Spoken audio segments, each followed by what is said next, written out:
The words hit me like a physical blow, though I didn't move. Not a muscle, not an inch. I had spent 42 years preparing for a lot of things in this life, but I had never prepared for this. My father's voice echoed across the Chicago probate courtroom, and in that moment, I felt the floor beneath me crack open like ice on a winter lake. She's not my biological daughter. Richard Carter, the man who had raised me, taught me to ride a bicycle, walked me down the aisle at my wedding, and built a $5 billion empire with my help, had just disowned me in front of a judge, a courtroom full of strangers, and the woman who had spent 2 decades trying to erase me from his life. The air in that room went thick and heavy, the way Chicago air gets before a summer storm rolls in off Lake Michigan. You could feel the pressure change in your ears. I remember hearing the soft hum of the fluorescent lights overhead, the distant sound of traffic on La Salle Street below, and somewhere far away, the wail of an ambulance siren cutting through the city noise. But mostly, I remember the silence. That terrible, suffocating silence that falls when something unthinkable has just been spoken out loud. The judge, an older man with silver-rimmed glasses and the kind of patient expression that comes from decades of watching families tear themselves apart, blinked slowly behind his bench. He adjusted the papers in front of him, and I could see him processing what had just happened. Across the aisle, my stepmother Linda lowered her eyes in a gesture that might have looked humble to someone who didn't know her. But I saw it. I saw the tiny twitch at the corner of her mouth, the almost imperceptible smile of a woman who had finally gotten exactly what she wanted. Beside her sat Jason, my half-brother, staring straight ahead with that careful blank expression people wear when they're trying very hard not to look guilty. He was 20 years younger than me, tall and broad-shouldered like the father who wasn't actually his father, with the kind of handsome, unremarkable face that blends into any crowd. He had spent his entire adult life being groomed to take over Carter Industrial Systems, and now, finally, the path was clear. The lawyer representing my father, a polished man in an expensive suit, cleared his throat. "Your Honor," he said, his voice smooth and practiced, "Mr. Carter's statement reflects newly discovered biological evidence." Those words hung in the air like cigarette smoke in a windowless room. They were careful words, lawyer words, designed to make something cruel sound like something reasonable. I stayed seated at the wooden table in front of me, my hands resting quietly on the surface. The grain of the oak felt familiar under my fingertips. Chicago courtrooms have a certain smell to them, old paper and polished wood, and the faint mustiness of winter coats that have absorbed decades of cold and snow. It's strange what details your mind holds onto when your life is being split in half, because that's exactly what was happening in that room. Before that moment, I had been Emily Carter, daughter of Richard Carter, executive vice president at Carter Industrial Systems, a woman who had spent her entire adult life helping build her father's company from a small manufacturing plant into one of the largest industrial suppliers in the Midwest. After that moment, I was apparently nothing. "My client," the lawyer continued, "has reason to believe that Ms. Emily Carter is not biologically related to him.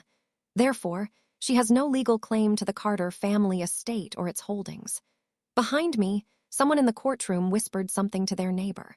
$5 billion tends to make people whisper. The judge leaned forward slightly, his chair creaking under the weight of his attention. "Mr. Carter," he said, his voice calm but carrying that particular authority that judges develop over years of presiding over people's worst days, "you're making a serious declaration in this court. Are you prepared to support it? My father didn't even look at me." "Yes," he said flatly. "She isn't my daughter."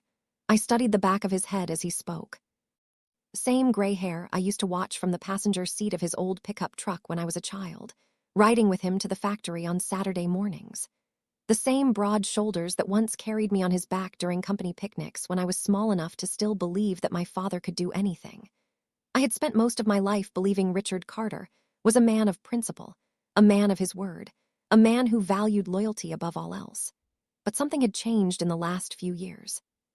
Something that had started slowly, quietly, and had ended right here in this courtroom with those 5 devastating words.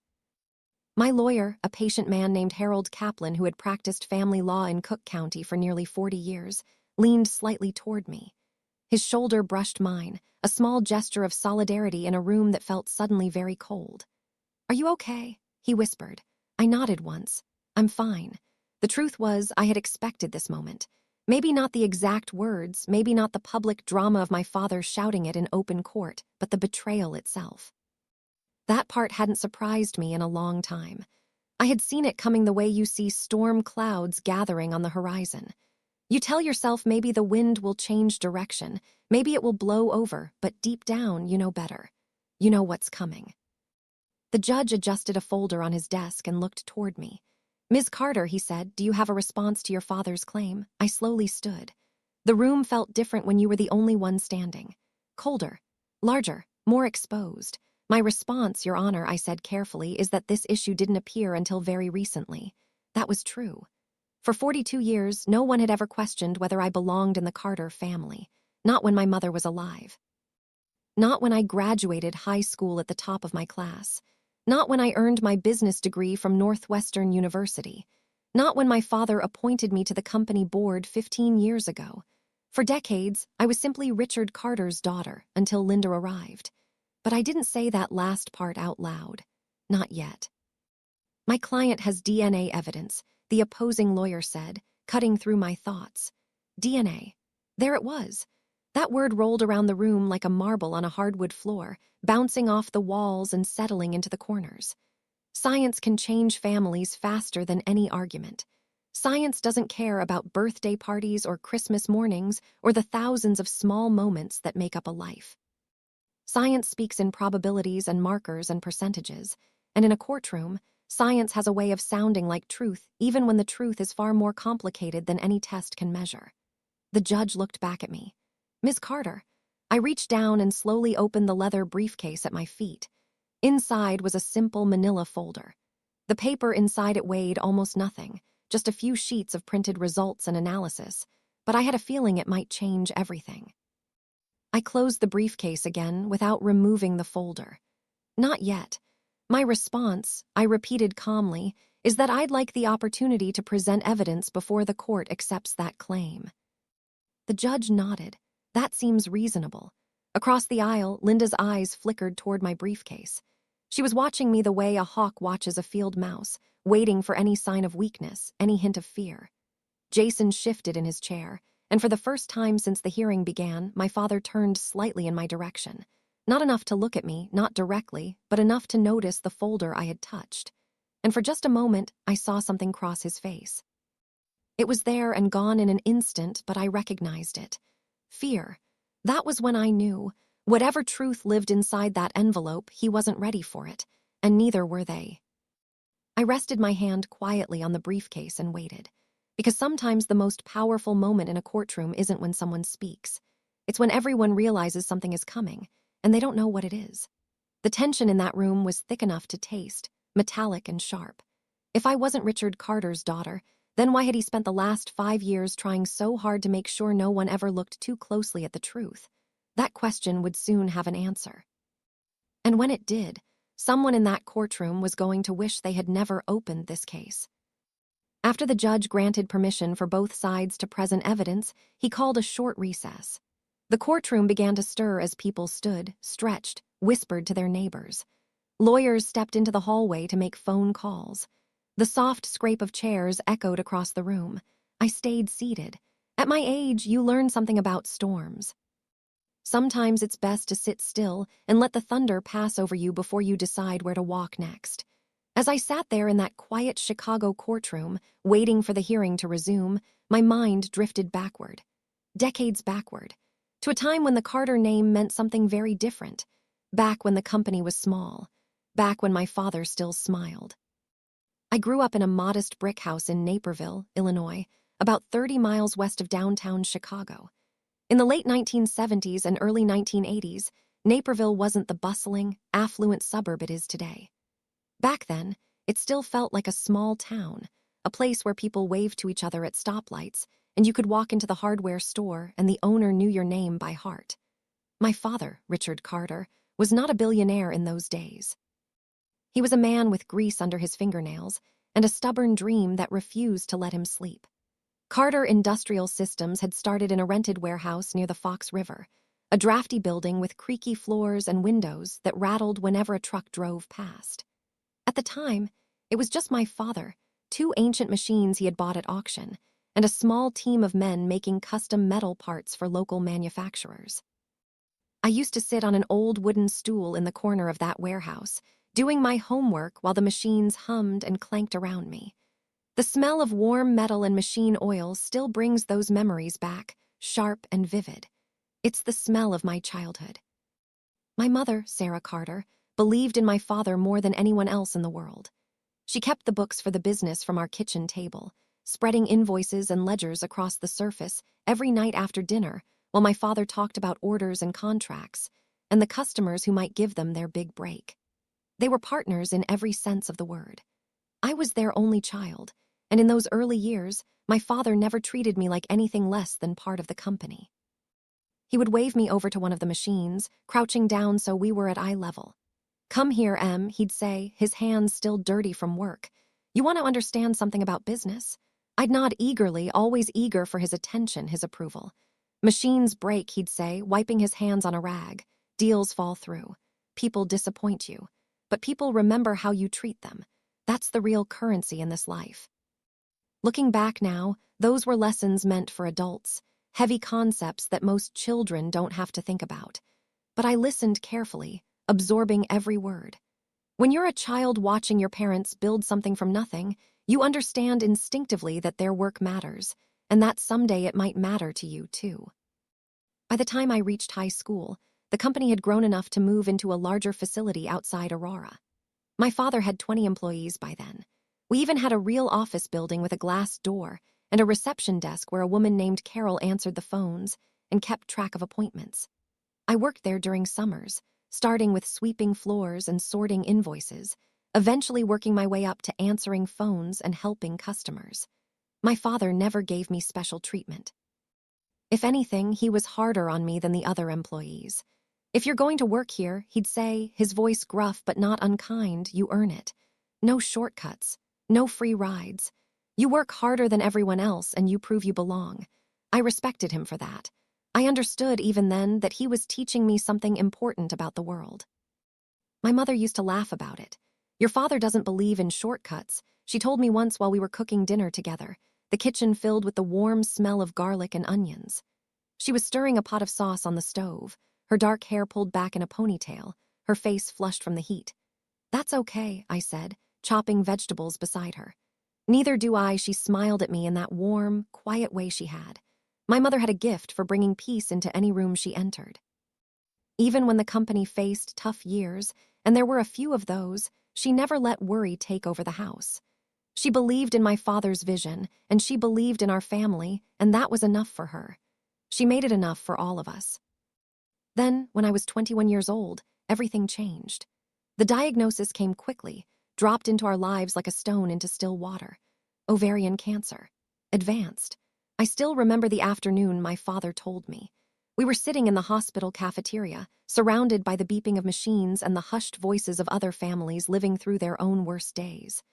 The coffee in my cup tasted burnt, and the fluorescent lights overhead made everything look pale and washed out. "She's strong," my father said, his voice rough. "She's going to fight this." But his eyes told a different story. His eyes looked like those of a man trying desperately to convince himself of something he didn't truly believe. For 2 years, my mother fought the disease with a courage that still humbles me today. Chemotherapy, radiation, doctor visits.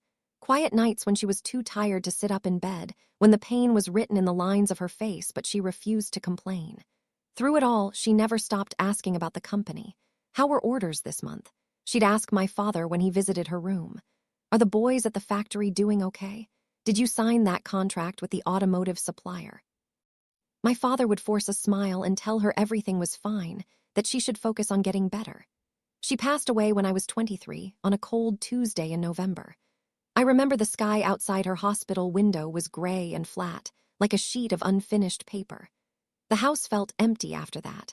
My father buried himself in work, coming home late, leaving early, avoiding the rooms where her presence still seemed to linger. I finished college at Northwestern and joined the company full-time, throwing myself into the work the same way he did. Those next few years were when Carter Industrial Systems truly took off. Manufacturing contracts expanded. New clients came in from across the Midwest. By the late 1990s, we had hundreds of employees and revenue in the tens of millions. But my father had changed. Grief can harden people in ways they don't always notice. He worked longer hours, spoke less at dinner, withdrew into himself. Sometimes I'd catch him staring at old photographs of my mother like he was trying to remember something he'd lost, something he couldn't quite hold on to. Then, one evening about 2 years after my mother died, he told me he wanted me to meet someone. Her name was Linda. We met at a restaurant in downtown Chicago, a place with white tablecloths and candles flickering in glass holders and a view of the river. She was poised, elegant, and confident in a way that made people instinctively pay attention when she entered a room. She wore a navy blue dress and pearl earrings, and her hair was styled in a perfect blonde bob that framed her face. She spoke softly, smiled often, and asked polite questions about my work at the company. At first, I thought maybe this was good. Maybe my father had found someone who could bring warmth back into his life. Widowers deserve happiness too, I told myself. Everyone deserves a second chance. 6 months later, they were married in a small ceremony at a church in Naperville. I stood by my father's side as his best person, and I watched him smile for the first time in years as he said his vows. At the wedding reception, held at a country club with tall windows overlooking a golf course, Linda introduced me to her son, Jason. He was 12 years old then, thin and quiet, with sharp eyes that seemed to study everything in the room. He stood beside his mother with his hands in his pockets, his shoulders slightly hunched in the way boys get when they're uncomfortable. "This is Emily," Linda told him, placing a hand on his shoulder. "Your new sister." Jason nodded once but didn't say much. I knelt slightly, so we were eye level. "Nice to meet you," I said, offering a smile.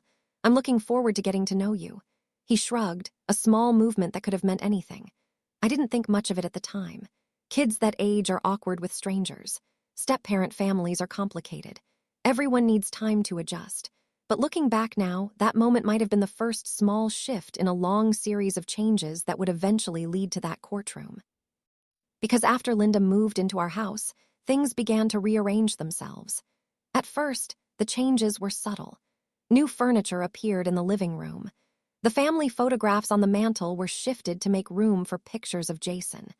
Dinner routines changed, with Linda taking over the kitchen and introducing recipes my father had never tried before. Conversations stopped when I entered the room, starting up again with different topics once I'd passed through. Linda had a talent for influence. She rarely argued directly, never raised her voice or made demands. Instead, she planted ideas gently, like seeds in a garden, and waited for them to grow. Jason should spend time at the factory, she told my father one evening as we all sat around the dinner table. "He's only 13, my father said, but there was hesitation in his voice. "You always say it's good for young people to learn responsibility," Linda replied, "to see how businesses work." My father nodded slowly. Within a year, Jason was visiting the office regularly, walking the factory floor with a hard hat and a clipboard. Within 5 years, he had a formal internship at the company, and slowly, quietly, my place at the table began to shift. Not dramatically, not all at once, just enough that sometimes I'd leave board meetings wondering when exactly I had become the outsider in my own family. Sitting there in the courtroom decades later, I realized something that had taken me years to understand. Linda hadn't changed our family overnight. She had simply waited patiently, carefully, strategically, until the day arrived when she could convince my father that the daughter who had helped build his company didn't belong to him at all. She had played a long game, and she had played it well. But what she didn't know, what none of them knew, was that I had learned a few things about long games myself. The courtroom doors opened again as the bailiff called everyone back inside. I stood slowly and picked up my briefcase. The hearing was about to resume, and soon the truth that had been buried for 42 years would finally come into the light. I walked back to my seat with my head held high, my expression calm, while inside my chest, my heart beat a steady, determined rhythm. The judge returned and took his place at the bench. Everyone settled into their chairs. The room grew quiet again. And I prepared myself for what came next. The hearing resumed just before noon. People filed back into the courtroom carrying coffee cups and legal folders. Outside the tall windows, the gray Chicago sky hung low over the city, the kind of cold March day that makes Lake Michigan look like a sheet of steel. I took my seat again beside Harold Kaplan, who gave me a brief, reassuring nod. Across the aisle, my father sat stiffly in his chair while Linda leaned close to their attorney, whispering something behind her hand. Her face had regained its composure during the break, the mask of polite confidence firmly back in place. Jason stared down at his phone until the bailiff cleared his throat sharply. "Phone's off in the courtroom," the bailiff said. Jason slid it into his pocket with a slightly embarrassed expression. Watching them from across the room, I couldn't help thinking how strange life had become. 5 years earlier, none of us would have imagined sitting here like this. But 5 years earlier, things had started to change. Not suddenly, not dramatically, just enough to make a person uneasy. I remember the exact afternoon it began. It was early autumn, one of those bright Chicago days when the air smells like dry leaves and cold wind coming off the lake. I was in my office at Carter Industrial Systems reviewing quarterly reports when my assistant knocked lightly on the open door. "Emily," she said, "your father wants to see you in the boardroom." Something about her tone made me pause. "I'll be right there," I said. I grabbed my notebook and walked down the hallway, my heels clicking on the polished floor. Back then, I was executive vice president of operations. I had been working at the company for almost 20 years. Most of the employees had known me since I was a teenager, sweeping floors in the warehouse. Carter Industrial Systems had grown far beyond that first factory near the Fox River. We now had manufacturing facilities across 3 states and contracts with several major automotive suppliers. I was proud of that because I had helped build it. Every contract, every expansion, every success had my fingerprints on it. When I walked into the boardroom that afternoon, I felt the tension immediately. My father was already sitting at the head of the long oak table. Linda sat beside him. Jason sat across from her. And the company's corporate attorney, Mr. Reeves, was there with a stack of papers in front of him. That alone made my stomach tight. Corporate attorneys don't usually attend casual family meetings. "Sit down, Emily," my father said. His voice sounded tired, distant. I took a chair near the middle of the table. "What's going on?" Mr. Reeves cleared his throat. "Ms. Carter," he said carefully, "Mr. Carter has decided to restructure the leadership of the company." I looked toward my father. "Restructure how?" My father rubbed his temple, avoiding my eyes. "Jason's been doing good work," he said. "He's been working at the company for about 4 years by then, mostly in finance, mostly learning the basics." "He's still learning," I said, keeping my voice neutral. "That's why I want him to take on more responsibility," my father replied. Linda smiled slightly, that small, satisfied smile I had learned to recognize over the years. "We believe it's time for Jason to join the board," she said. That statement hung in the room like smoke. Joining the board of a company our size wasn't something you did casually. Board seats meant real power. They meant voting rights, decision-making authority, a seat at the table where the company's future was decided. "Okay," I said slowly, feeling my way through the conversation like walking across unfamiliar ground in the dark. "Who's stepping down?" The answer came from the lawyer. "You are." For a moment, I thought I had misheard him. The words didn't make sense. They couldn't possibly make sense. "Excuse me?" My father still wouldn't meet my eyes. "This isn't personal," he said. Linda reached out and placed a hand gently on his arm. "Richard believes fresh leadership will help the company grow." Fresh leadership. After 20 years of building the operations division from scratch, after negotiating contracts that brought in hundreds of millions of dollars in revenue, after working 60-hour weeks while Jason learned how to read balance sheets. "You're removing me from the board?" I asked quietly, barely recognizing my own voice. My father nodded. "It's time." That was all he said. No explanation, no discussion, just those 2 words. "It's time." I remember driving home that night in silence, the lights of downtown Chicago glowing in the distance across the dark water of the lake. The sky was clear and cold, the first stars beginning to appear. I told myself companies restructure all the time. Maybe this was just business. Maybe this was what happened when families worked together, when generations overlapped, when succession planning got complicated. But deep down, something didn't feel right. A small voice in the back of my mind was trying to tell me something I didn't want to hear. And over the next few months, things got stranger. My father stopped including me in major decisions. Linda began attending meetings she had never shown interest in before. Jason suddenly had access to company financial records that used to pass through my office first. I would walk into rooms and conversations would stop. I would suggest initiatives and watch them get delayed or dismissed. Slowly, steadily, I was being pushed to the margins of the company I had helped build. Then, about 6 months later, another shock arrived. My father called a family meeting at the house in Naperville. The same house I had grown up in, the same living room where my mother used to play the piano on Sunday afternoons. We sat around the coffee table, my father in his usual chair, Linda on the sofa beside Jason. I took the armchair across from them, the one my mother used to sit in. My father handed me a sealed envelope. "What's this?" I asked.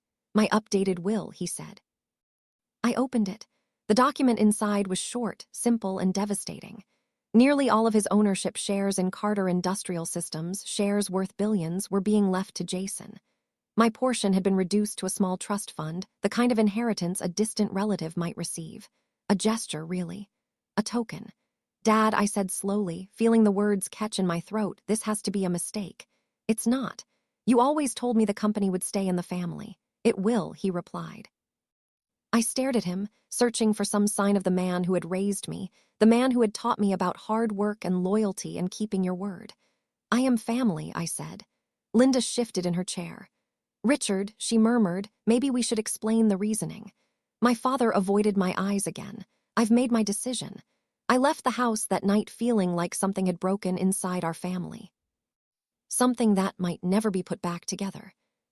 But the strangest part came a few weeks later. I was visiting one of our manufacturing plants in Joliet, walking the floor, talking to the workers I had known for years. One of the older employees, a man named Frank Donnelly, pulled me aside. Frank had worked for my father since the early warehouse days. He was in his 60s now, with gray hair and kind eyes and hands that still bore the calluses of 40 years of factory work. He was the kind of man who spoke carefully, who didn't waste words. "Emily," he said quietly, glancing around to make sure no one was listening, "I need to ask you something." "What's wrong?" He scratched the back of his neck, a nervous gesture I had never seen from him before. "Well, it's probably nothing. Probably just a misunderstanding." "What is it, Frank?" He leaned closer, lowering his voice. "Your father hired a private investigator last year." My heart skipped a beat. A private investigator. Frank nodded. "I saw the invoices come through accounting. They were coded as consulting fees, but I know what PI invoices look like. I've been around long enough." "For what? What was he investigating?" Frank hesitated, his eyes meeting mine. "Something about hospital records, hospital records." The words made a chill run through me, cold and sharp. "What hospital?" I asked, though somewhere deep inside I already knew the answer. "St. Matthew's," Frank said. "St. Matthew's Hospital." The hospital where I was born. That was the moment I realized something was happening behind the scenes. Something my father wasn't telling me. Something that connected to all the strange changes, the shifted loyalty, the rewritten will. And if I wanted the truth, I was going to have to find it myself. That night, I sat at my kitchen table with my laptop open and a single question echoing in my mind. Why would my father investigate the hospital where I was born? The answer to that question would lead me down a path I never expected. A path that would eventually lead straight into that Chicago courtroom and change everything I thought I knew about my family, my identity, and my life. I didn't sleep much that night after Frank Donnelly told me about the private investigator. When you reach your 40s, you develop a certain instinct about trouble. It's not the same restless fear you feel when you're young, that sharp panic that keeps you packing and your mind racing. It's quieter than that. More like a slow, steady voice in the back of your mind saying something isn't right.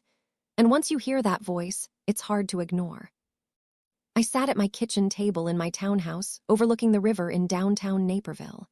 Outside, the street lights reflected softly on the dark water while an occasional car passed over the bridge, its headlights sweeping across the living room walls before disappearing into the night. The house was quiet. Too quiet. I opened my laptop and typed the words that had been circling my thoughts all evening. St. Matthew's Hospital records. St. Matthew's had closed years earlier, like so many small community hospitals that couldn't survive in the changing healthcare landscape. Hospitals come and go, especially the smaller ones that existed in the 70s and 80s. But medical records, those don't just disappear. They get archived, transferred, stored in places most people never think about. I spent 2 hours researching before I finally leaned back in my chair, my eyes tired from the glow of the screen. The birth records from St. Matthew's had been transferred to a medical archive in Chicago after the hospital closed in the early 2000s, which meant those records still existed somewhere, in a filing cabinet or a digital database, waiting to be found. The question was simple. Why had my father hired someone to look at them? What was he searching for? And more importantly, what would happen when he found it? I decided right then that I wasn't going to wait for answers to come to me. I was going to find them first. I was going to understand what was happening before it was too late. The next morning, I called Harold Kaplan. Harold had been my father's attorney for many years before becoming mine, a gentle transition that happened naturally after I started needing legal advice for company matters. He was 71 years old with silver hair, a calm voice, and the steady patience that only decades of courtroom experience can give a person. "Emily," he said when he answered the phone, warmth in his voice. "What's going on? I need to ask you something strange," I said. "Strange is my profession," he replied. I could almost hear the smile in his voice. I told him everything Frank had said, about the private investigator, the hospital records, the timing of it all. When I finished, Harold was quiet for a moment. "Well," he said slowly, his voice turning serious, "if your father hired a private investigator to review hospital records from the year you were born, there are only a few reasons he might do that." "Like what?" "Questions about identity," he said. My stomach tightened. "You mean paternity," Harold said plainly. The word sat heavy in the air between us, even over the phone. "Do you believe that?" I asked. "I don't believe anything until I see evidence," he replied. "But if someone is investigating 40-year-old birth records, that's usually the question they're asking." I stared out the window at the river, the water gray and still under the morning sky. For 42 years, I had never questioned who my father was. Never once. It had never occurred to me to doubt it. "What should I do?" I asked. Harold didn't hesitate. "Find the records before they do." So that's exactly what we did. 2 days later, Harold picked me up at my townhouse, and we drove into Chicago together. The medical archive was housed in a quiet administrative building near the old medical district, a neighborhood of brick buildings and narrow streets that had once been the heart of the city's healthcare system. The archive looked more like a library than a hospital office, rows of filing cabinets stretching toward the back wall, quiet fluorescent lights humming overhead, staff members who spoke in the polite, hushed voices you hear in places where records are older than the people reading them. A woman named Carla helped us at the front desk. She was middle-aged with reading glasses pushed up on her forehead and the efficient manner of someone who had spent years navigating bureaucratic systems. "Birth records from St. Matthew's," she said. "What year?" 1981, Harold replied. She tapped on her computer, her fingers moving quickly across the keyboard. "That may take a little while. The records from that era are still being digitized." We waited nearly 40 minutes while she searched the archive system. I sat in a plastic chair by the window, watching the sky shift from gray to pale blue as the morning passed. Harold read through some legal documents he had brought with him, his face calm and unreadable. Finally, Carla returned carrying a thin folder. "This should be it," she said, placing the folder on the table in front of us. I opened it slowly. Inside were several pages, typed forms with faded ink, hospital records with official stamps, and a birth certificate copy. At the top of the first page were the names. Mother, Sarah Carter. Father, Richard Carter. My parents. The same information I had always known. The same story I had been told my entire life. Harold leaned forward, studying the documents carefully. "Everything looks normal," he said, but something about the folder bothered me. A small voice in the back of my mind was still whispering, still searching for what wasn't right. I flipped through the pages again, reading each line slowly, and that's when I noticed it. A small note typed near the bottom of one of the forms. "Record amended 1983. "Harold," I said quietly, pointing to the line. He adjusted his glasses and leaned closer, squinting at the small print. "Interesting," he said. "What does that mean?" "It means the original record was changed 2 years after your birth." My heart began to beat a little faster, a quickening rhythm I could feel in my chest and throat. Changed how? That's the question. We asked Carla if the archive had the earlier version of the record. She checked again, disappearing into the back room for several minutes before returning with another document. This one looked older.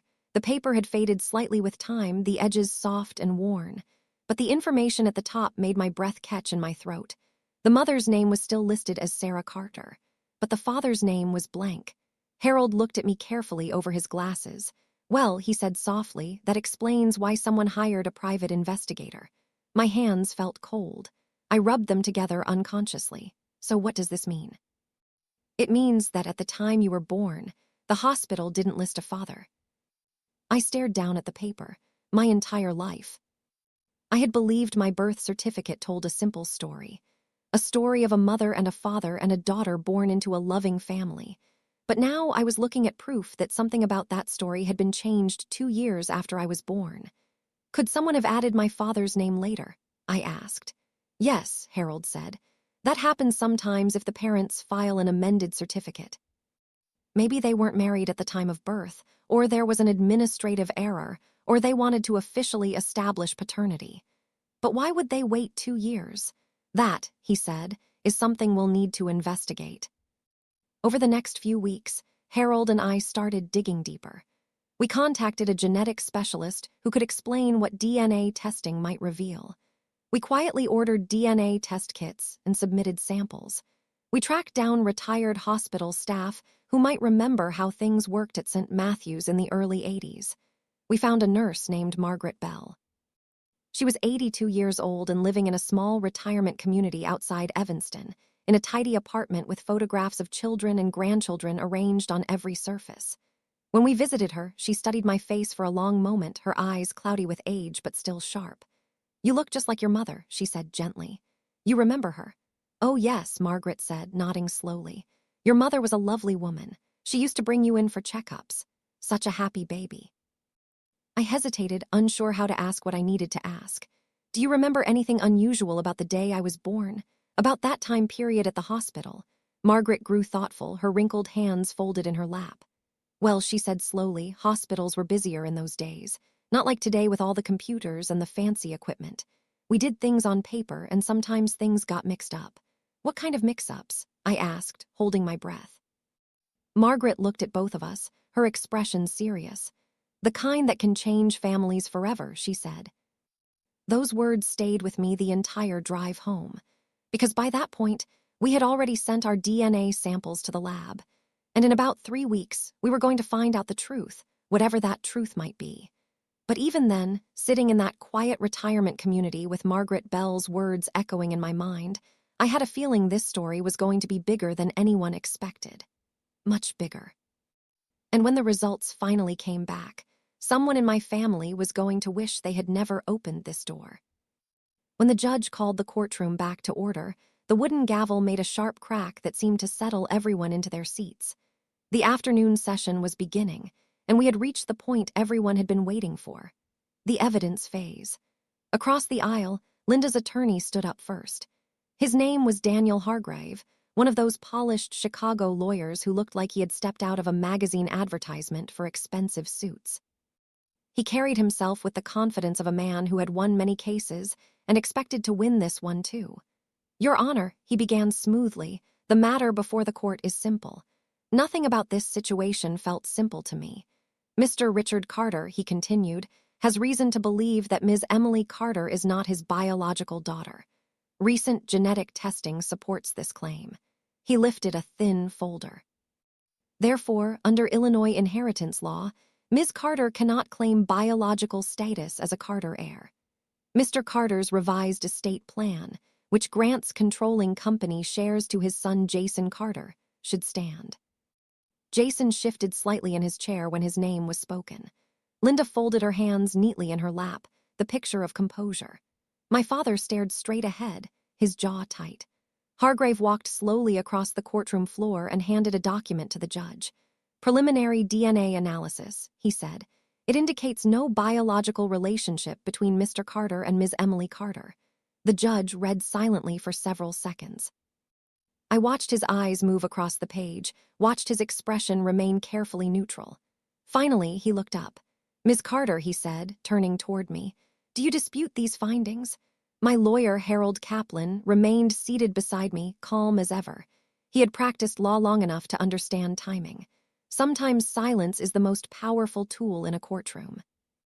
Sometimes the best thing you can do is let the other side talk, let them reveal their hand, let them walk into the trap they have set for themselves. I stood slowly, my legs steady beneath me. Yes, Your Honor, I said. Hargrave smiled faintly, a smile that didn't reach his eyes. On what grounds? I rested my hand lightly on the back of my chair, on the grounds that the evidence presented is incomplete. Incomplete, Hargrave repeated, a note of skepticism in his voice. Yes. The judge adjusted his glasses. Ms. Carter, are you suggesting the DNA analysis is incorrect? No, Your Honor. A murmur ran quietly through the courtroom. Even Hargrave looked momentarily surprised. If the test is accurate, the judge said carefully, then Mr. Carter is not your biological father. That's correct. The room grew even quieter. Across the aisle, Linda's eyebrows lifted slightly. Jason leaned back in his chair. My father finally turned toward me, and for the first time that day, we made eye contact. He looked uneasy, not triumphant. Uneasy. Then on what basis, the judge asked, do you challenge the inheritance claim? I reached down and picked up the manila folder from my briefcase, the same folder Linda had been watching since the hearing began. Because the story doesn't end there, I said. I stepped forward and approached the judge's bench. The courtroom felt like it was holding its breath. Every person in the room focused on that folder in my hand. I placed it gently on the desk in front of Judge Whitmore. This, I said quietly, is the complete DNA report. Hargrave frowned. Your Honor, may I review that? Judge handed him the document. Hargrave scanned the first page, then the second. His expression changed slowly. Color drained from his face. For a man who had walked into the courtroom looking completely confident, he suddenly looked like someone who had stepped onto thin ice and heard it crack beneath his feet. Linda leaned toward him. What is it? She whispered. He didn't answer. Instead, he handed the document back to the judge. Judge Whitmore began reading. His eyebrows rose. Well, he said softly. That single word traveled across the room like a spark. Harold Kaplan stood up beside me. Your Honor, he said calmly, if the court will allow, we'd like to explain the full findings. The judge nodded. Please do. Harold turned slightly toward the courtroom, his voice steady and clear. 3 months ago, he began, Ms. Carter initiated a private investigation into her birth records after learning that her father had hired a private investigator to review hospital documents from St. Matthew's Hospital in 1981. Linda shifted again in her seat. Harold continued. During that investigation, we discovered that Ms. Carter's original birth record had been amended 2 years after her birth. Judge Whitmore glanced back at the report. Go on. Because of that amendment, Harold said, we conducted full genetic testing. He paused for just a moment, letting the silence build, including tests involving not only Ms. Carter and Mr. Carter. He looked directly toward Jason, but also Mr. Jason Carter. Jason stiffened. Linda's hand gripped the edge of the table. What are you saying? Hargrave demanded. Harold folded his hands calmly. I'm saying that the DNA results show something rather unexpected. Judge Whitmore looked up from the document. Unexpected indeed. My father had gone completely still. You see, Harold continued, the DNA results confirm that Ms. Emily Carter is not biologically related to Mr. Richard Carter. Hargrave straightened slightly, relieved. Then our claim stands. Harold raised one finger. However, the courtroom leaned forward again, every person sensing that something significant was coming. The same DNA test, Harold said, confirms that Mr. Jason Carter is also not biologically related to Mr. Richard Carter. Silence, not the quiet murmur kind, the absolute kind. The kind that falls when a truth drops into a room like a stone into deep water. Jason stared at Harold. What? He said. Linda's face had gone completely pale. That's impossible, she said. Harold turned slightly toward the judge. The genetic evidence indicates that neither child shares paternal DNA with Mr. Carter. Judge Whitmore nodded slowly, which raises an obvious question. Harold finished the sentence for him. What happened at St. Matthew's Hospital in 1981? At that moment, every person in the courtroom seemed to understand the implication at the same time. The retired nurse's words echoed in my mind. Bobby's sometimes got mixed up. Across the aisle, my father's hands trembled slightly on the table. And for the first time since the hearing began, he looked afraid. Because the truth sitting on that judge's desk was bigger than anyone in that courtroom had expected. Much bigger. And once the judge finished reading the rest of the report, there would be no way to put that truth back in the envelope. The silence in the courtroom stretched so long that even the soft hum of the overhead lights seemed loud. Judge Whitmore kept reading, page after page, his expression growing more serious with each line. Across the aisle, Linda had stopped pretending to whisper. She stared directly at the report in the judge's hands, as if she could somehow will the words on the paper to change, to rearrange themselves into something less devastating. Jason looked confused more than anything else, his brow furrowed, his mouth slightly open. My father looked like a man who had just seen a ghost, pale and still. Finally, the judge placed the report down carefully on his desk. Well, he said slowly, this court appears to be dealing with a rather unusual situation. That was an understatement. Harold Kaplan stepped forward. Your Honor, if I may clarify the findings. Please do. Harold faced the courtroom, his voice carrying clearly to every corner. The DNA testing conducted by the laboratory confirms two things, he said calmly. First, Ms. Emily Carter is not biologically related to Mr. Richard Carter. Linda exhaled loudly, almost with relief, but Harold wasn't finished. Second, he continued, Mr. Jason Carter is also not biologically related to Mr. Richard Carter. That relief disappeared instantly. Jason leaned forward in his chair. What are you talking about? He said, his voice rising. Linda grabbed his arm, don't say anything. But Jason shook her hand off. That's ridiculous, he said loudly. I'm his son. Harold gestured politely toward the report. The DNA evidence disagrees. Jason looked at his mother, his eyes wide with shock. Mom, Linda's lips parted slightly, but no words came out. Judge Whitmore cleared his throat. Let's maintain order in the courtroom. Then he turned toward Harold. You believe there was a hospital error? Yes, Your Honor. The judge leaned back in his chair. Explain. Harold opened another folder. During our investigation, we interviewed a retired nurse who worked at St. Matthew's Hospital in 1981. She confirmed that record-keeping errors occasionally occurred in the maternity ward. He paused. In rare cases, infants were mistakenly switched. A quiet ripple of shock moved through the room. Jason shook his head. No way. That can't be right. Linda's voice finally returned, sharp and defensive. That's absurd. Harold remained calm. We also obtained hospital staffing records and internal reports from that time period. There was in fact an incident documented in March of 1981 involving two newborns.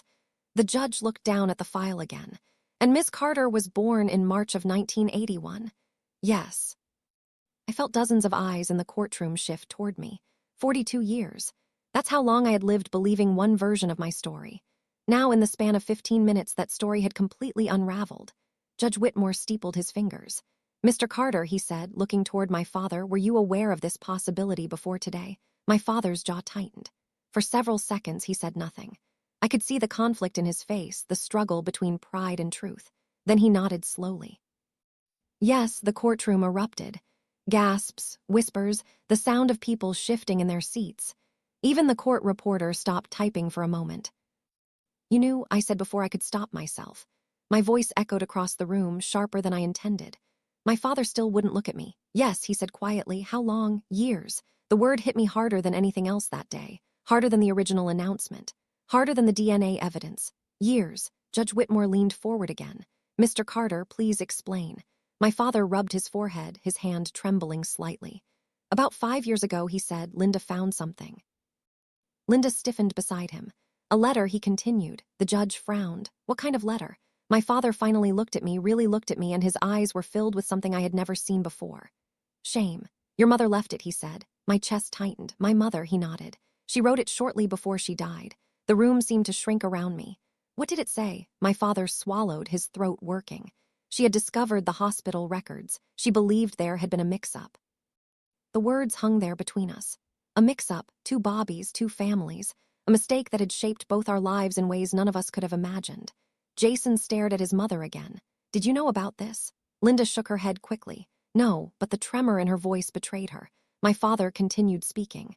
Your mother didn't want to tell you, he said to me. She said it didn't matter. She said you were our daughter no matter what any piece of paper said. Tears blurred my vision slightly. That sounds like her. She believed family wasn't about biology. I took a slow breath. Then why bring it up now? My father looked toward Linda. For the first time that day, there was anger in his expression, because someone else found the letter. Linda's face drained of color. You promised not to mention that, she whispered. Judge Whitmore raised an eyebrow. Mrs. Carter. Linda straightened.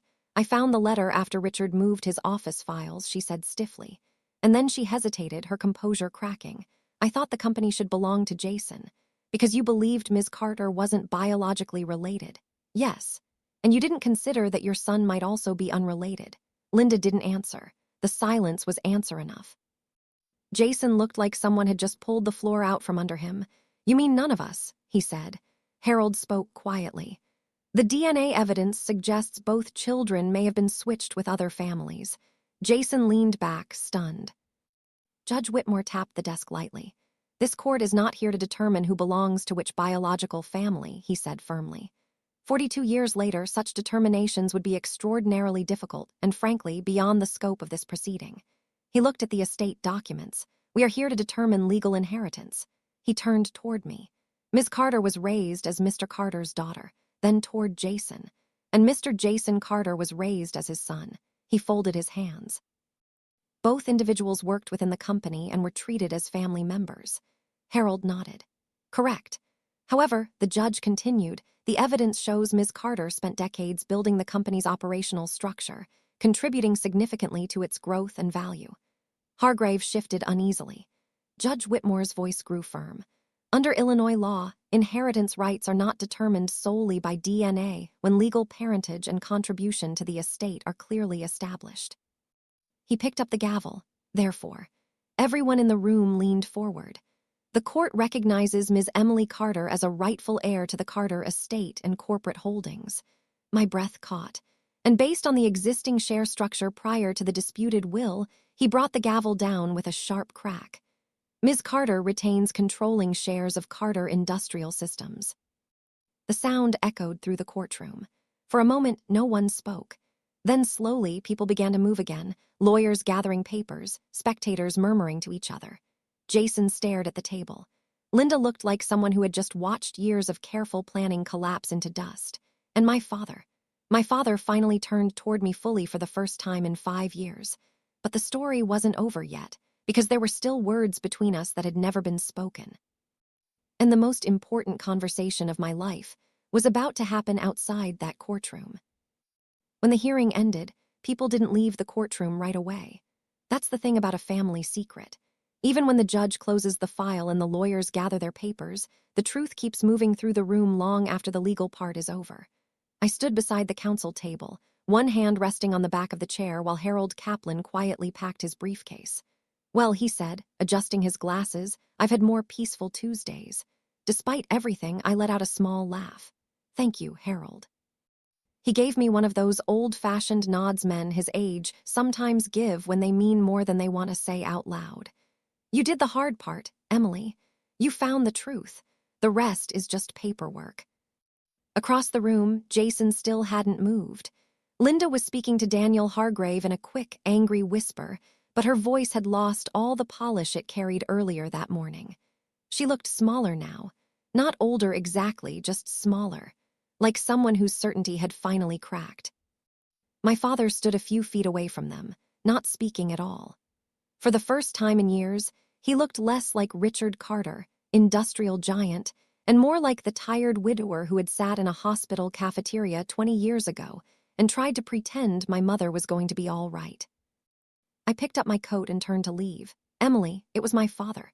His voice stopped me before I reached the aisle. I turned slowly. He took one step toward me, then another. Up close, I could see the strain in his face. He looked older than he had that morning. Not by a few hours, by years. Can we talk? He asked. Linda straightened immediately. Richard, this is not the time. He didn't look at her. Yes, he said quietly. It is. There was enough history in those 4 words to fill a lifetime. I glanced at Harold. He gave a slight nod and walked on toward the hallway, giving us privacy without making a show of it.